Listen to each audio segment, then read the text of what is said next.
Hi, everyone, and welcome to the End of Life Journey and Beyond, the Sands of Time. My name is Lisa Strahs-Lorenc. I'm a bereavement specialist. Hello, Susan. It's good to see you.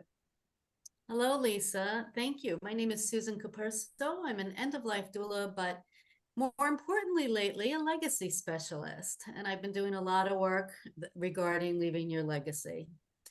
So thank you very much for joining us today. And Lisa's invited two very special friends to join us today. And I can't wait to hear their story. And Lisa, would you like to introduce them today? Yes. It is my honor, privilege, and love to introduce dear friends, Lee and Bonnie. We met up in Vermont through a mutual friend. We met over 14 years ago. We've been friends ever since. And they went through a lot with me, and they saw my life and what happened in my life. And they've come today to share what's going on in their lives. And I am so grateful that they're willing to do that to help and support others. So thank you, guys. All right, why don't the two of you introduce yourselves first? Sure. Hi, I'm Bonnie Green, and this is my husband, who I've been married to for 53 years. Wow. Here's my husband, Lee. Hey, Hi. Lee. Hi, Lee. And both of you have interesting backgrounds. What did you do for a living, Bonnie?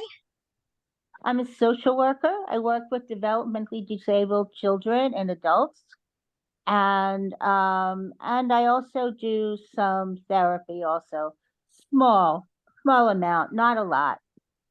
Nice. And Lee, you have an interesting background as well. I am a litigator, an attorney, and I started my career working 10 years for the state Supreme Court in Manhattan. Interesting. Yeah. Big stories, interesting stories. Yes. Which led to many other law firms. And then he went into practice by himself. And he also did class actions, which were so interesting. Oh my goodness. And that was a lot of work, but he became a class action attorney, and he was really an expert. And he still is. He still is. It's the truth. I just want to say how proud I am of my husband, that he has been in the field of law for 50 years. Wow. That's amazing. Yeah. And that is not an easy field to be in. No. Yeah. And Lee always has a lot of stories, which he used to share with my husband. So yeah. So both of you, could you share what's going on in your lives right now? Well, maybe before that, we should just an introductory note, and that is there is nothing wrong with Bonnie's head. It's just that we're sharing a cell phone. Yes. In order to get both of us in, she's leaning against my shoulder. Yes. There is nothing physically wrong with her head. It's a tiny screen. It's a tiny screen. Thank you for explaining that. Thank you for sharing that. Yes. Yeah. It's very funny. Yes, it is. It is. Okay, guys. Nice. We're very comical people, so. You are.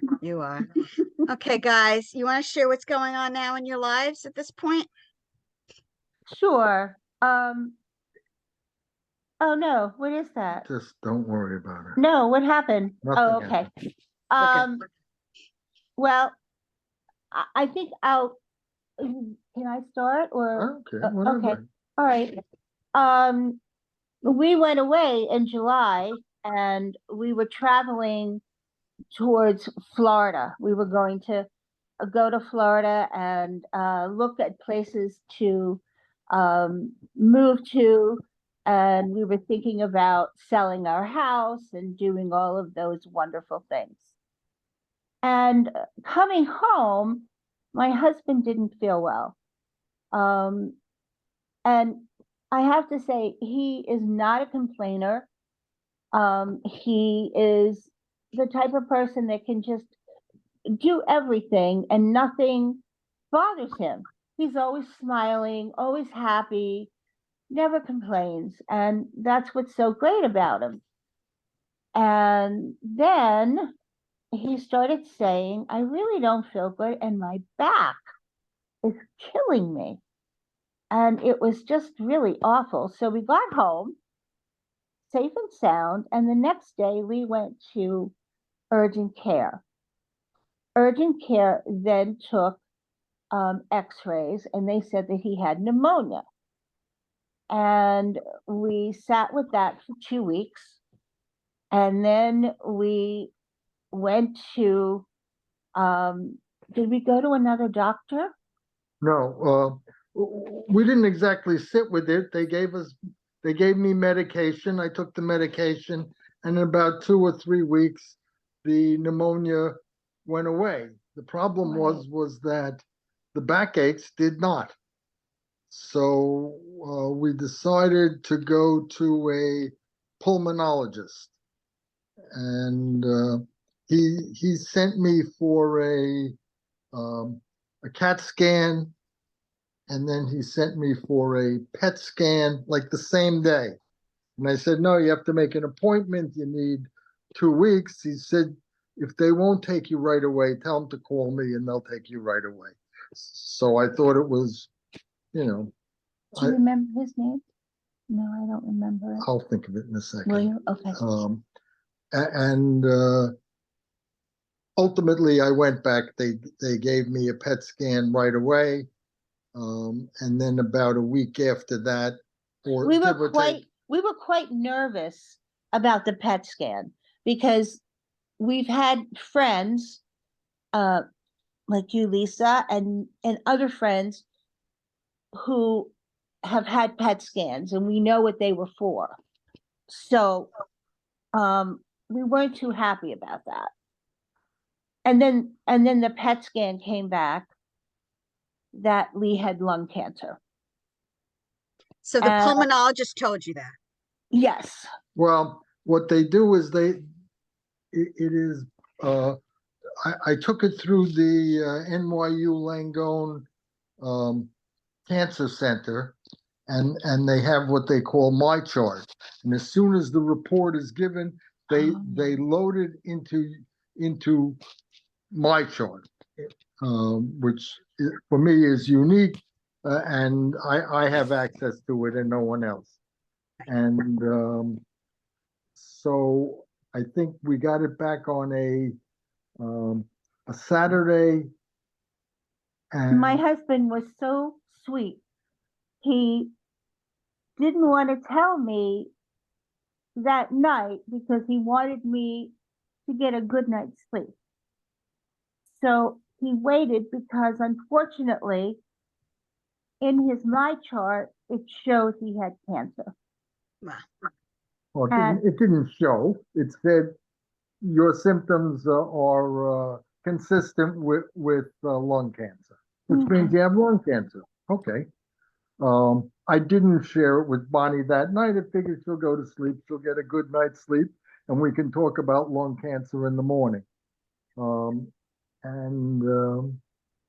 that's what I did. I waited until the following morning. How long ago was that, guys? How long ago? That was in September.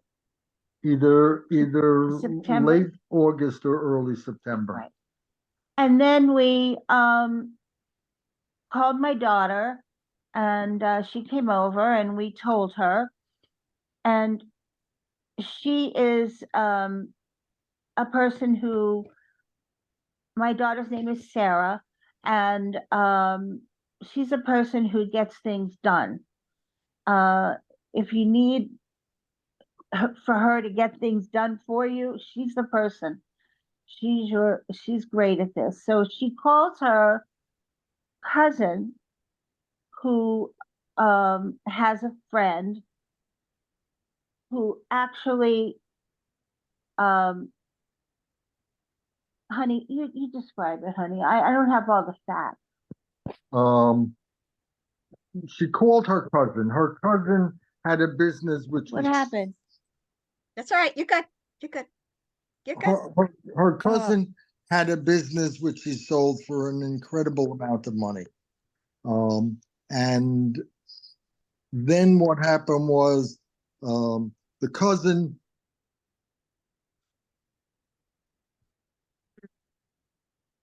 We lost them. We lost them.